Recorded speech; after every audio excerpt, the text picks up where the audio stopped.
Asma knows very well that she's tried for the past 10 years since she got married to Bashar. She's tried to do many projects in Syria, even charities and other things.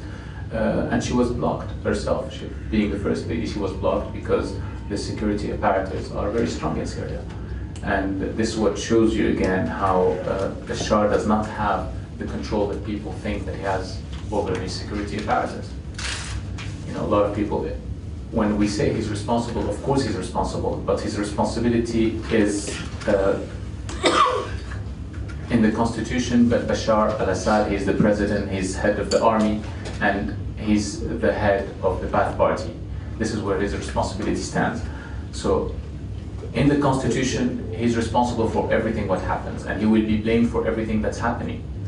But on the ground, he doesn't have real, I don't think that he has any real decisions. He's more like a puppet.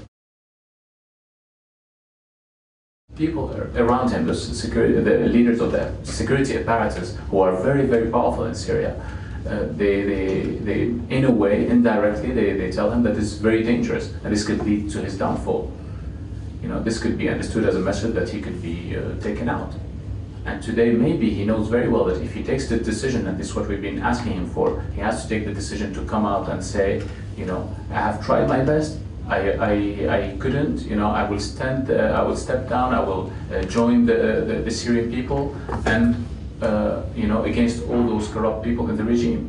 But it needs someone who has courage, you know, to do that. Because yes, of course, then he might be, you know, they might assassinate him or something, and he knows that.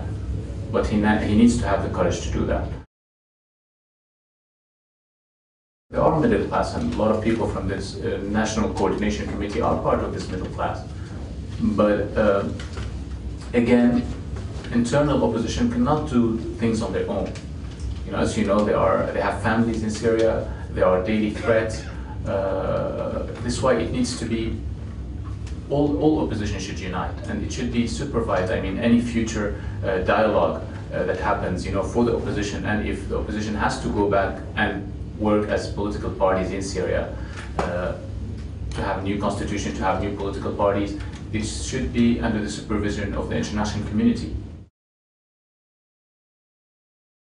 India knows very well that China and Russia were going to veto it, so they knew very well that they both didn't. They had to go with the, you know, with the majority of the, you know, of the Security Council, and I think it was a wide choice. Not the merit of your case. No. But they then explained them. They then explained very well that they are against, you know, violence from all sides, and they have also said that they will not call for a regime change.